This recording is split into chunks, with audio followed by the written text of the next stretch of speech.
Welcome to the Software People Stories. I'm Shiv. I'm Chitra. And I'm Gayatri. We bring you interesting, untold stories of people Associated with the creation Or consumption of software-based solutions. You'll hear stories of what worked, and sometimes what didn't, you will also hear very personal experiences. and insights that would trigger your thoughts And inspire you to do even greater things.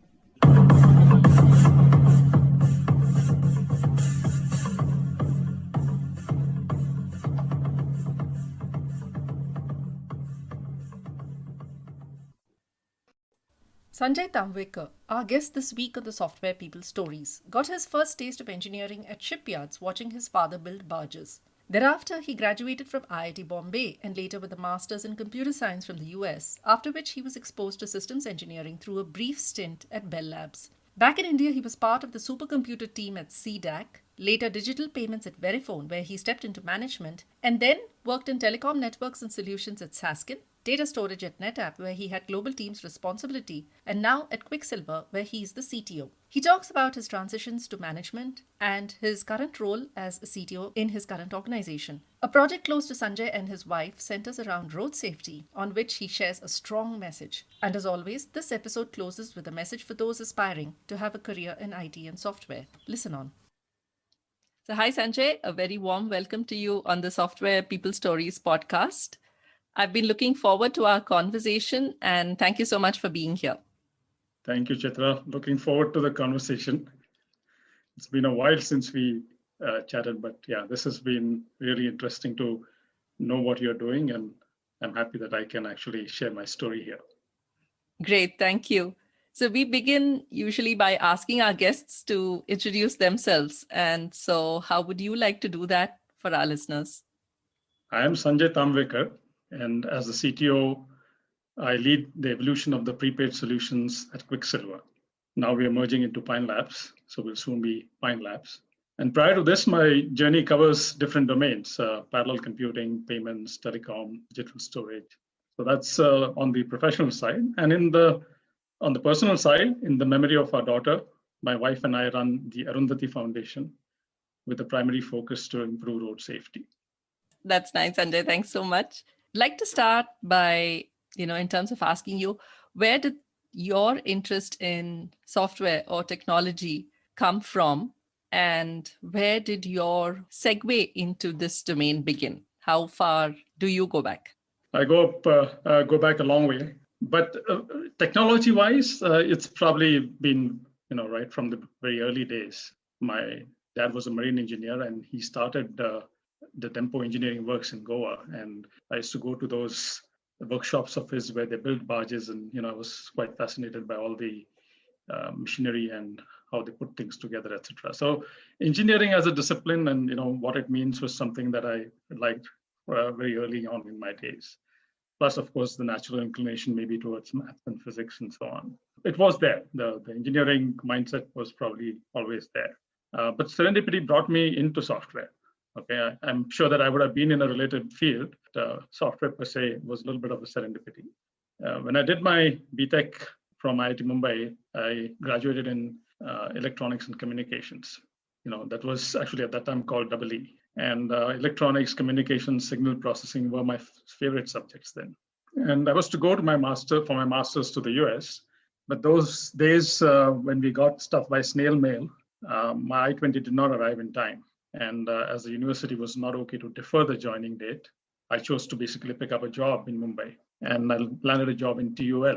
While I was introduced to computers even during my engineering days, my role in TUL was purely software, right? And then it actually got me interested in some of the various nuances of the software industry, algorithms and all the other stuff. And then I went on to do my master's. But this time I applied in computer science. And yes, it was indeed fortunate that I got into computer science, though I did not have any background at that time. And but that experience at TUL did help me.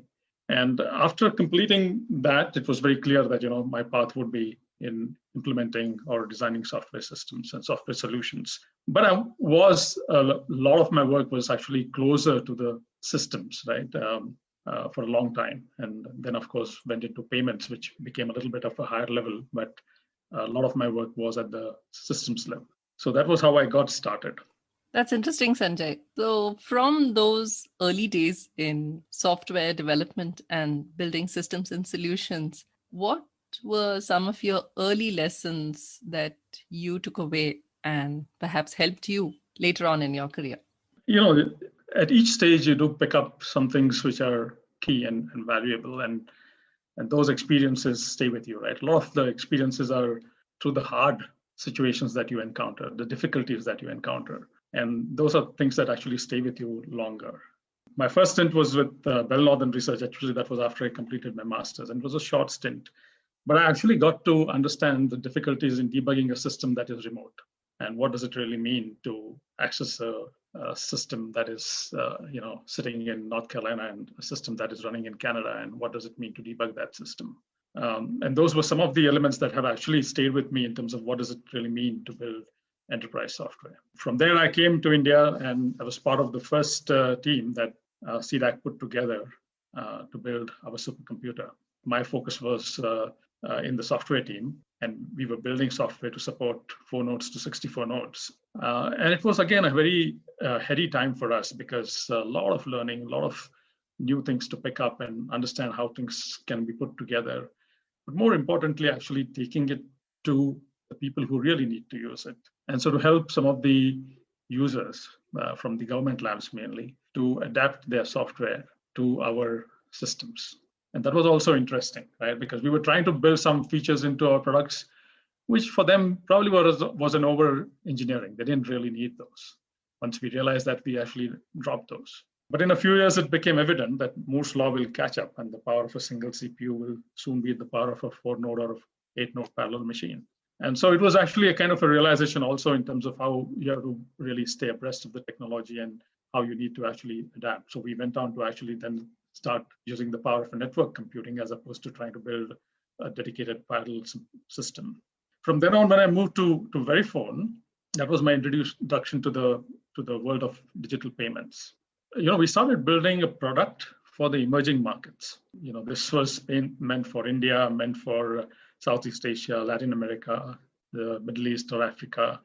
So the idea was that these are not countries or areas where you have very robust usage of digital payments, and you don't have as much of a strong network. And so some solutions could be actually interesting in this context. And we built our solution, which was an acquirer system on SEO Unix. While we did succeed in all these markets and we had decent customers in these markets, the big breakthrough came when Bank of America got interested in the product. And it pushed the envelope and the evolution of the product on many fronts. And very quickly, right, we in the team realized what it means, again, to meet the demands of a customer that is actually looking at enterprise class scale, enterprise class fault tolerance or resiliency, and related monitoring and related solutions. So it was actually a very, very significant learning that happened in that process. And this is where I moved into management, right? It was, in my mind, fairly earlier in my career. I might have actually preferred to be technical for a longer time. But it was the outcome of a situation where we did not have as many senior people around in the domain or the technical skills. And I picked up the mantle. So those were some of the early learnings that I had. But some of those actually kind of got reinforced when I went to Sasken and I worked with Nortel in leading a team. So that team was, in its peak was about 500 people.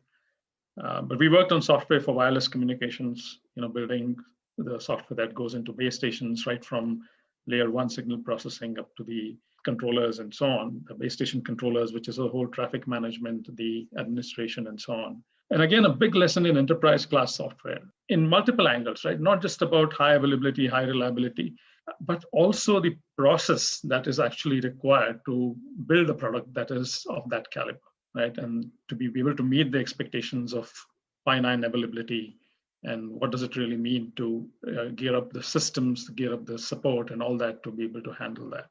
In that app, I would say some of these things remain with me because, again, building an enterprise class product did require some of these fundamental understanding of how the systems need to be handled. The more important thing over there for me was that over the 6 years that I was there, or 7 years, the org evolved and I was managing a global team split across India and US.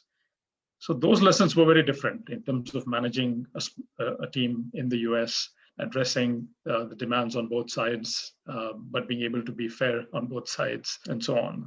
Journey at Qwikcilver has been very, very different. And I'll talk about that in more detail, because I think the last 6 years, my role as a CTO at Qwikcilver has been very, very interesting, and has actually pushed me up to learn and deliver something which was much more than I had done in the past. Certainly looking forward to that part as well, Sanjay. Have a whole lot of questions coming up. Two things caught my attention. One was when you said that, you moved from Verifone to Sasken. And even before that, an instance where one of your customers, Bank of America, actually drove in some sense or gave the impetus to a very, very different kind of innovation and building out, the necessary infrastructure to support that. And the contrast to that was when you mentioned that in CDAC, after you were helping develop the software that's associated with the supercomputer and actually taking it to government labs and convincing people there that, hey, this could be useful to your daily work. And there I see two contrasts, right?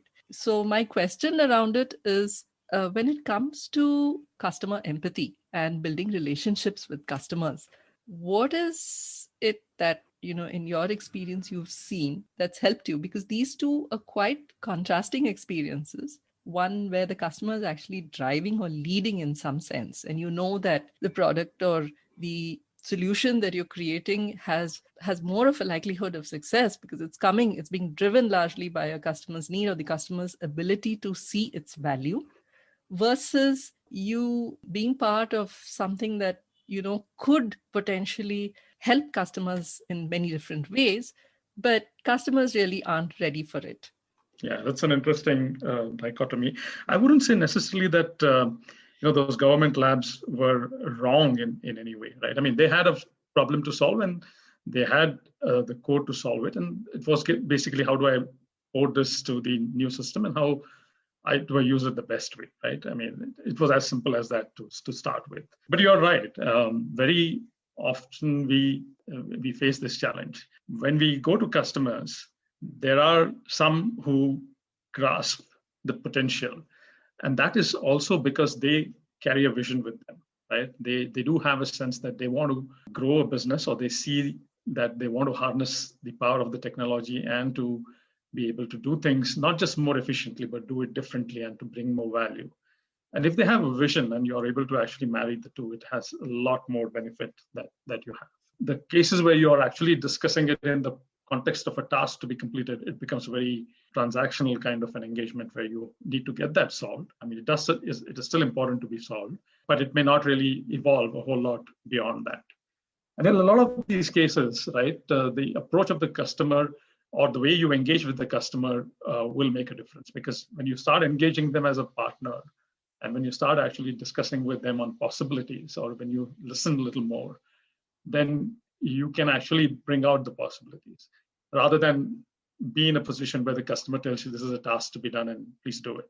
So if you actually understand why, if you understand what is the real problem behind that ask, then you can actually see more possibilities.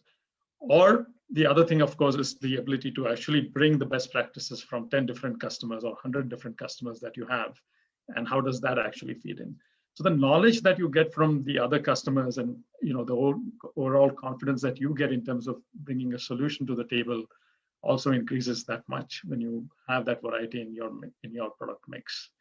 So some of these things actually evolve over a period of time. I can't say that you can get that upfront, but that empathy and the willingness to just listen a little bit and then position yourself, not necessarily trying to oversell, not necessarily trying to create a situation where you're overcommitting, but creating a path, right, that says that, okay, this is how we can evolve together.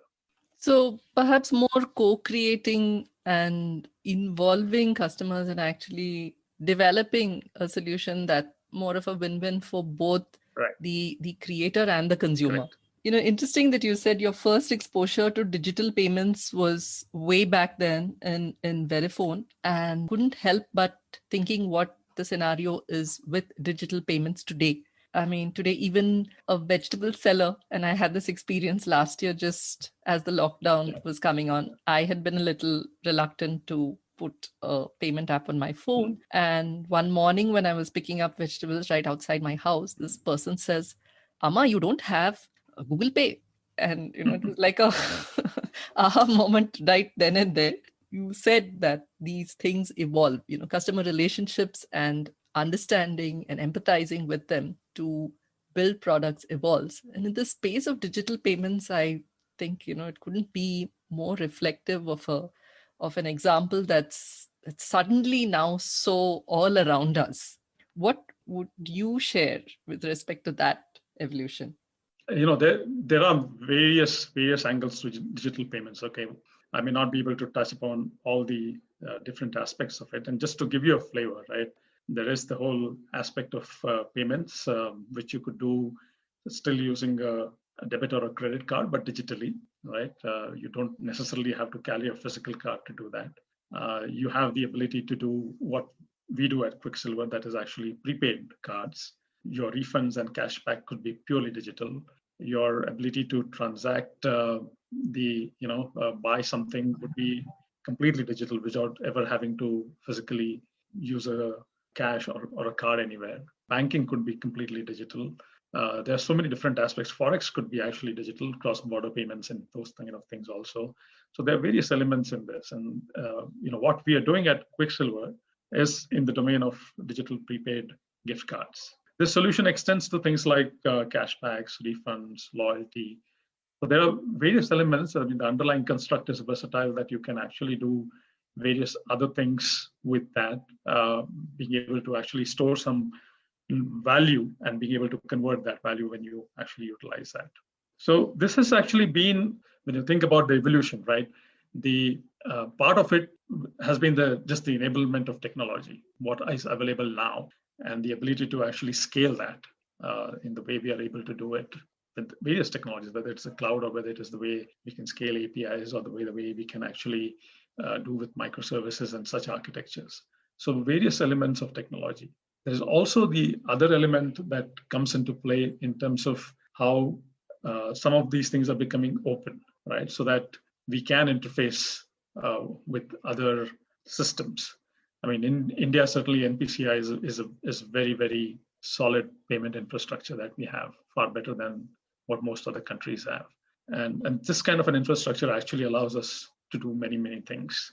And in that regard also, the RBI has been forward-looking. Okay, there has been definitely good thinking in terms of how things should evolve. They're not stopped at NPCI. They're now looking at the next generation of scale and what would it mean really, right, as we go to the next level.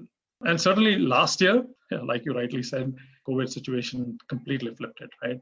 Cash was actually considered as an issue because the virus could spread via cash or by handling cards and so on. And so digital payments became more and more. I call it before Corona and after Corona effect, right? It is BC and AC. That change is sort of one directional in that sense, right? It is when people get vaccinated and when the travel restrictions and other restrictions go, people will want to actually, do things that they have not been able to do for one year. But from a payment point of view, I don't think they will go back on the digital payments. They will even continue to do more of digital payments. We're at a really interesting point is what I'm thinking, as you're speaking. Also thinking that it's an interesting point in this conversation to kind of segue into the time when you moved from a more technical individual contributor role to management. What was that transition like for you is my first question. Follow-on question to that, when you said that in Sasken, you had a large team that was building wireless communication solutions. How was that transition for you? What were some of the things that you learned along that transition?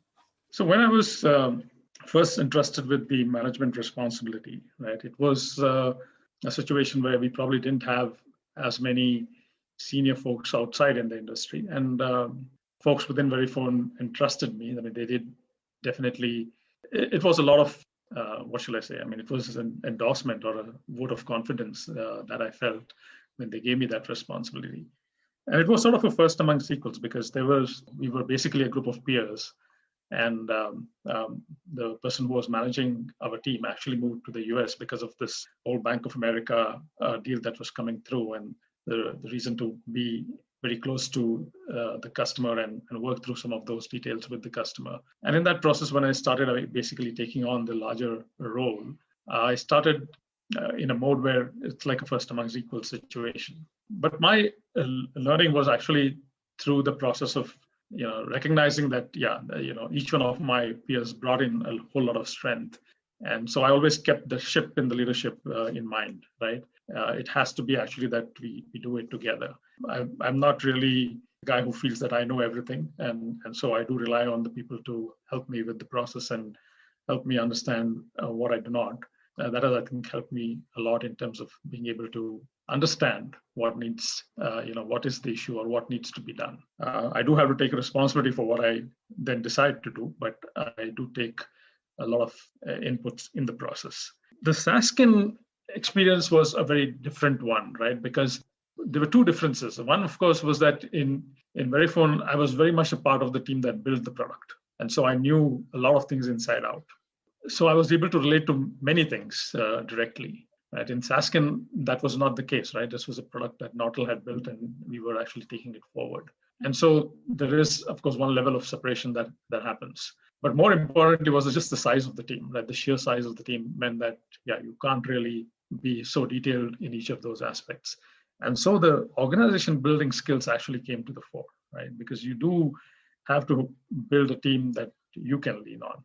And for that, you need a lot of good people, right? You need to have the clarity about what is the good org structure. You need to have a clarity about how do you drive the lines of responsibility or accountability. You have to have the willingness to delegate or empower, right? So people can take their own decisions and be able to execute and not become bottlenecks. But you have to have a framework so that you know those exceptional conditions in which they have to reach out to you.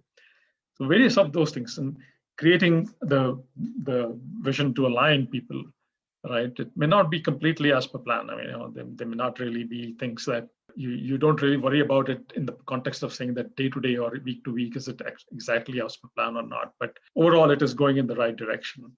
And because this scale is so big, then you still want to have a connect with the people, then you create other mechanisms to connect, because and you don't want to really make it a connection that is bypassing the lines of authority, right? So you connect other mechanisms like coffee sessions. Okay, nowadays it's virtual coffee sessions, but ways in which you can actually connect, or do some weekly roundups and communication so everybody knows about key decisions, key customers, critical issues encountered, process improvements, innovations. All of those are important, and I've kept that going all through, right? That is an important part of actually keeping the team engaged, team aligned, and it actually is allowed me to have a connection with every single person in the team. It doesn't matter that I don't meet them on a daily basis or a weekly basis, right? But I'm connected because I have had those conversations in a smaller group with them. Those are some of the differences in the way that I adapted to that. But again, coming to Qwikcilver was again a very different story. Yeah, these have been actually probably some of the key elements of the differences in my roles and how I have grown in terms of a leadership role.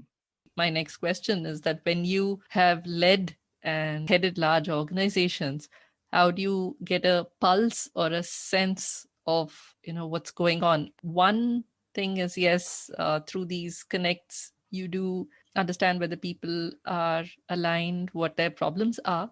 And how do you, again, two questions here, how do you get the inputs from people on the ground in terms of listening to their questions or concerns? And the next one being, as a leader, you somehow have to keep so much information in your mind, and some of it has to be discarded, some of it has to be updated. How do you do all that? I don't know that I can give you any formula for that, Chitra. But the first part, right? Actually, when you engage in this virtual coffee sessions or coffee sessions, okay, the first thing is to basically just listen, right? Because you are trying to get to know what the individuals are doing at that particular time. Or in some cases, you already know because maybe there's been some release and somebody has contributed, and or there has been a particular innovation, or maybe it has got to do with a firefighting situation, whatever, right? You have some knowledge that, yes, there was some person who was involved in that. And so maybe in a team of 10 people in that coffee session, you know a little bit about 2 or 3 people already when you get in there. But there are maybe 7 people who you don't know the specifics. And you initially just listen, right, to say, what is it that is keeping you occupied right now? And, what is it that you have learned sort of, right, in these last, is there something new that you have actually picked up? And in the course of that discussion, then you start connecting the dots, right? Because you have a little bigger picture, you have a little more context, and you try to bring in that perspective as to when, so let's say somebody has actually brought in an innovation, right? And then you're trying to actually give them a context of how important this is, not just from a point of view of, let's say, efficiency or business, but maybe the other possibilities that it can lead to. And the kind of things that actually it triggers off in the rest of the folks also, because then you kind of try to actually pass on that value, or you try to trigger that kind of a value in some of the other people who may not be doing that. Similarly, you're just trying to connect the dots. I mean, a good example for me was that, and this is more recent, one of the teams was helping me with the robotic process automation, and the solution they came up with was so neat that I actually forced a conversation with some of the other people in the group, because I felt that this actually can be taken further across. Right, so you get these nuggets, right? You may not get that if you did not actually have those conversations, or you may not understand them in as much detail if you did not have those conversations. And if you did not do that little bit of a diligence, you may not be able to exploit it as much for the benefit of the organization. So those are some of the things that you do. But you have to, of course, like you rightly said, there are so many things happening, and you try to connect the dots, and you say, okay, this leverage is good.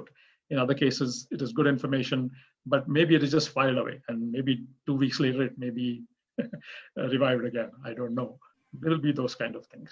Yeah, I certainly wish there was some kind of a framework or some sort of guidelines that could help you build up that kind of muscle, or build a kind of exercise regimen around it that would enable you to constantly to keep you connected or staying in touch. But yeah, I hope something like that comes up soon enough. Well, there are some of these things in my mind actually is about how you build your memory also, right? And I have a habit of taking down copious notes. Okay, so earlier I used to write, now I type mostly, because mostly it is online. And there are ways to link those ideas also right now, right? Even in a tool like Notes, you can do that, but there are better tools. I don't use the other tools so much. I use Note mostly, and I take copious notes, right? So that whole exercise of just taking notes reinforces some of the things in the memory, right? And they may be filed at a point where, at some point, that you can go back and refer it. And sometimes that just helps in connecting the dots when you actually see them. Oh yeah, something, yes, absolutely, as simple as that, and it's kind of helped me as well. So coming on to what you are doing at Qwikcilver now in the role of a CTO, how is that role different from that of more of management from a people standpoint towards something like looking at technology and overall in the context of both business and customers? It's been a very, very interesting journey. Okay, Qwikcilver, as I mentioned earlier, pioneered the concept of digital prepaid gift cards in India, and now the solution extends to various ways in which prepaid solutions can be used, right? Whether it is for cashbacks or refunds or loyalty, and it is spread across, what we call as closed loop, semi-closed loop, or open loop solutions. Closed loop means what you can use only within that particular brand, and open loop means like a Visa or a MasterCard, which you can use anywhere. The journey has been fantastic, but I just wanted to clarify one thing. Okay, I mean, I'm sure that out there people probably have their idea about what a CTO role should be like, and I'll just tell you a little bit about what CTO means to an organization like Qwikcilver. Because when we were at NetApp, Chitra, clearly the CTO was not directly in line with the release management or release drivers and execution and so on, right? He may have influenced it, but was not directly involved. For a small organization like Qwikcilver, the startup ecosystem and so on, the CTO pretty much has the responsibility for both the strategy and the execution. So people management doesn't really go away. And it's actually a very important part of it because you want to build a culture. And that is also an important responsibility in the process.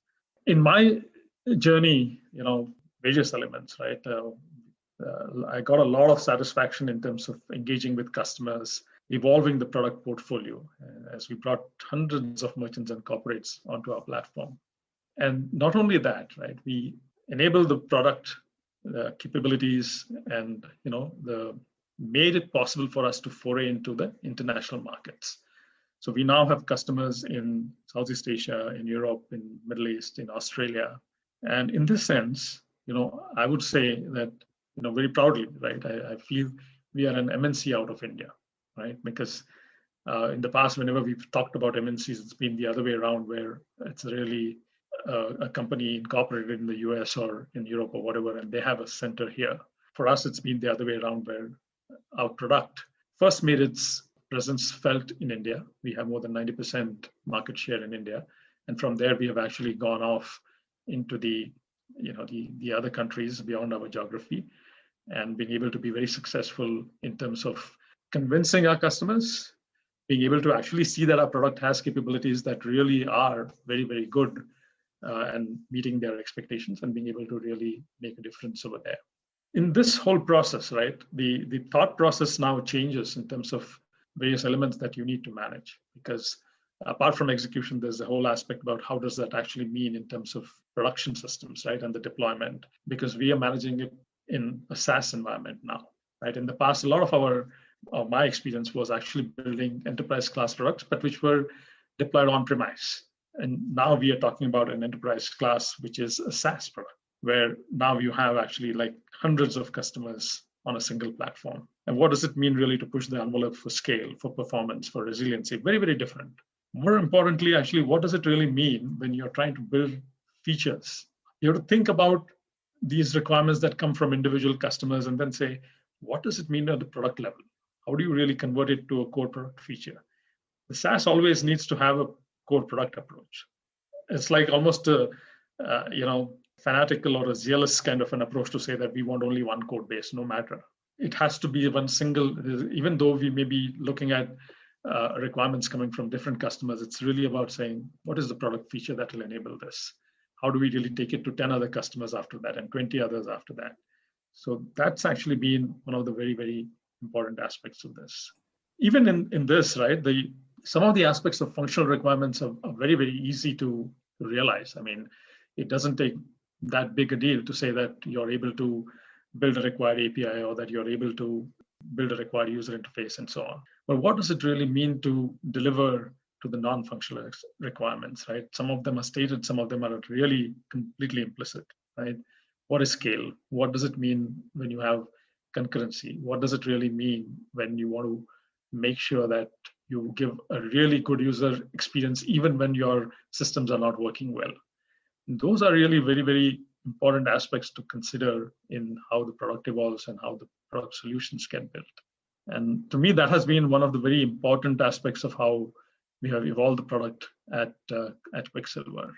When we started seeing big customers coming onto our systems, we had customers who would demand like 15, 20 transactions per second. Today, our systems are benchmarked beyond 1,000 transactions per second. So we are very, very comfortable in terms of how we can actually deal with some of the scale and how we are able to manage some of these things. Because you always have to stay at least 5x ahead of the customer demand, because you want to be able to actually do that. But at the same time, not add more to the infra, add more to your costs from operations, right? So those are the other challenges that you have to do. But one of the other elements, and I'm going back to what you talked about from a customer perspective, and I must say that in my role in the CTO shoes at Qwikcilver, actually give me a little better understanding or empathy to the different personas, okay? It is not always that you see so many different kinds of customers that you have to keep in mind when you build your solution. Over here, we are talking about end consumer who may buy and use our products like a gift card. We have a cashier who may be using it at the store and fulfilling your order request. We have a manager at the outlet who has to deal with some support issues or who has to deal with some bulk purchases and such things. We have an administrator who needs to set up things and needs to be able to control the various parameters. We have developers who integrate with our APIs. We have our own operations and support teams, which have their own challenges in the way things have to be set up, or help desk requests have to be managed, and so on. And so our solution has to actually consider all these angles, right? It does not help us if my internal customers are not happy and my external customers are happy, because it will slow down the business. We do have to consider all these elements. Of course, we have to keep a balance, and the prioritization is important in that regard. But certainly, all these aspects are important. And every time you think about this, I do remember Dave Hitz in our days at NetApp when he used to say, understand what the product means to our customers and what will happen if my product fails for that customer. And so what will happen to the end customer? What will happen to the cashier? What will happen to my support team? What will happen to my IT team? So all those things have to be part of that consideration in terms of building a really good, scalable enterprise class SaaS product. And just the range, right, has actually pushed me into a different zone of learning, a different zone of growth that I personally have enjoyed a lot. That's really fascinating to listen to, Sanjay. In fact, I hope we can have several conversations around all of these considerations. In my mind, I think each of them merits an episode by itself, especially the transition from on-prem to delivering software as a service, and companies having to sort of become more product-led, where the power of buying and choosing a solution lies more and more with all of those personas that you just described. I think it's going to be fascinating and very challenging days ahead for product companies. Certainly, the way you described it looks like you're already, in some sense, heading in that direction and maybe even leading the way. Yeah, and the other big shift for me, Chitra, was the agility that was required. You recollect our days in NetApp when our releases would easily take more than a year. Yes. Right. Even before that, when I was at Nortel, the telecom systems that we talked about were fairly large. Okay, I mean, 4 months to 6 months was quite a given for a release. Okay, and adoption of that release was also not immediate. Right. I mean, you made a release, and maybe over the next 6 months or a year, that release was adopted by the existing customers because they had their own processes of certifying the new release and adopting it and whatnot. Over here, given the SaaS model and given the need to actually move fairly quickly, we work certainly in an agile mode, and we tend to have a 6-week sprint a 2-week sprint, but a 6-week release. So within 3 sprints, we typically make a release. And the aim is always to get some incremental capability onto the production system and complete in that regard, right? It may not be that for a given customer, his overall solution is complete or not. He may have to wait for 2 release, but whatever we push on the production is complete and it's adding value to at least a set of customers. So that happens very, very rapidly. And that also required me to learn new tools, new techniques, the agile process with all the continuous integration, continuous delivery pipelines, all of those things, right? A lot of lessons, and structuring the organization for that, being able to create a path that will allow us to shift left very quickly in terms of how early we find issues so that we don't discover them when we push things to production. Those things have been actually very, very interesting in the journey. Moving from there on, and I know that the foundation that is named after your daughter, is a big thing for you. How has that influenced what you've done? And when we spoke last time, you also mentioned that you were eventually also looking to see how you could pay it forward in some sense for children and in the context of education today. Would you like to share something about that? That is a very core part of what I am, and thanks to you for giving me this chance to speak about that. So we lost Arundhati in September 2014. Okay, she was a PG student at CMC Vellore. The day she met with the accident, I was away in the US. So that was actually sort of a double whammy for me. And my wife Shibangi had to manage a lot of things on her own. She met with a horrific accident. And so we resolved to put our energy into improving road safety. Every hour, some 15 to 16 people die on our roads. India has a dubious distinction of being number one in this record. So we blame authorities, and I won't say that we are wrong. They are justified complaints. The potholes on our roads, the humps are non-standard, the signage is poor or missing, lighting is poor or missing. Maybe there's no mechanism to calm the traffic stream in certain situations. I do feel that the civic agencies should be held accountable, that's for sure. But are these the only reasons? Once we go into some of the details, we do realize that a lot of accidents are because of human errors. And human errors compound the problem that the road conditions present. So imagine if somebody is overspeeding and there are potholes. Imagine if somebody is overspeeding or driving rash and the lighting is poor. So these are the things that we think are avoidable and that we can actually do something to avoid that. We also think that parents are role models for their children, right? So it is incumbent on us to model good road behavior. As an example, if you use the mobile phone when driving, if you do not wear seat belts, if you do not use helmets, then don't be surprised if your children are likely to do the same. So while we do sessions with the adults also, what we felt was the need to actually pass on these messages in a consistent and a sustained manner to the school children, because they are the future. They are the ones who can actually take it forward. It's very hard to actually influence an adult and say, do it differently, because adults feel that they know everything. And in most cases, when we talk about something like using the mobile phone while driving, most people have the concept that, I'm in control. You don't need to tell me. Right? So we work with the school children because they are the future. And we have some nice, unique programs, like we have Safety Quest, a quizzing platform. We have a hazard mapping module that convey these messages of safety in a very, very engaging manner. Right? And we have sort of divided it into age-appropriate material. So for the children for the primary school, it's slightly different. For the adult children, it is slightly different. And we also work with like-minded people and organizations to influence policy. The whole aim over here has been really to work with school children because they are the future, and that we think they can actually carry this message. They can maybe influence their parents, but more importantly, if they actually retain even a fraction of it, it will probably help us for the future. And so my key message to all listeners, and in this particular case, I'm sure the listeners will be adults. So my request is that we should all recognize that we do have problems with the roads, but let us make sure that our road behavior does not lead to anybody else suffering from that. Take responsibility for what we're doing. And if you take even one thing away from this, just remember, hands-free is not risk-free. Thank you, Sanjay. That's certainly a very, very powerful message. And thank you so much for sharing it here. I'm sure this is a really strong message for our listeners.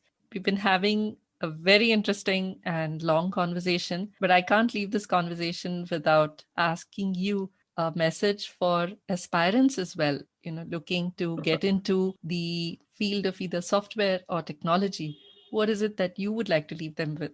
So I have two parts, I think, to this. Okay, the first is, I'm a sports buff, and there are various elements of.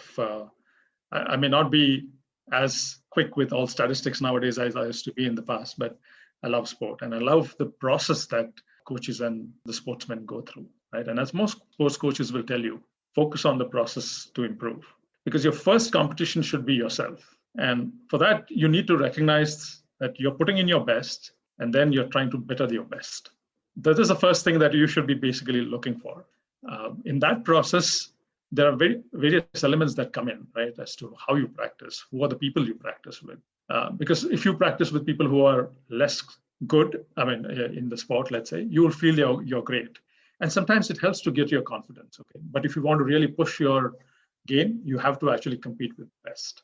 There's also the element of perseverance that comes over there, because you don't get these results overnight, right? And you have to actually stick with that. There's also a lesson about learning from others and how you pick from others.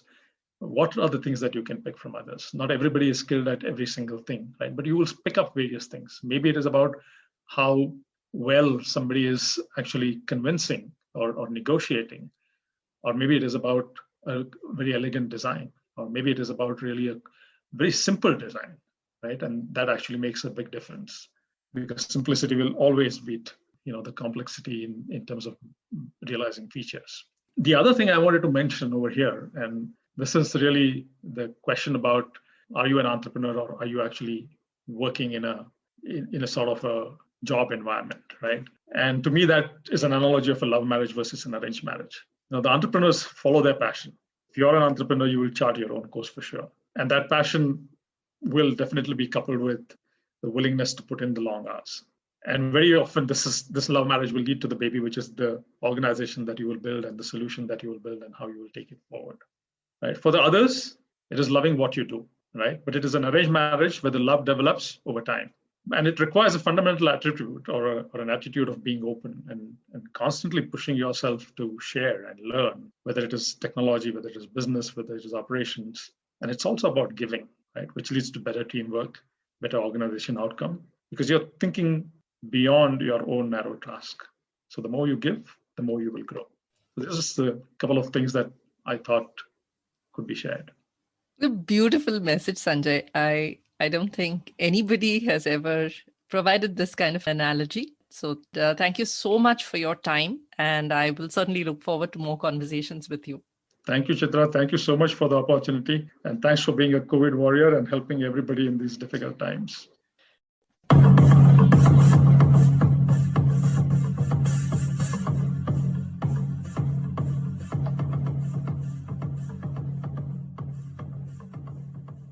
We thank Siddharth for the music and Anita for promoting the Software People stories. If you like this episode, Please subscribe on your favorite podcast client. And spread the word in your network.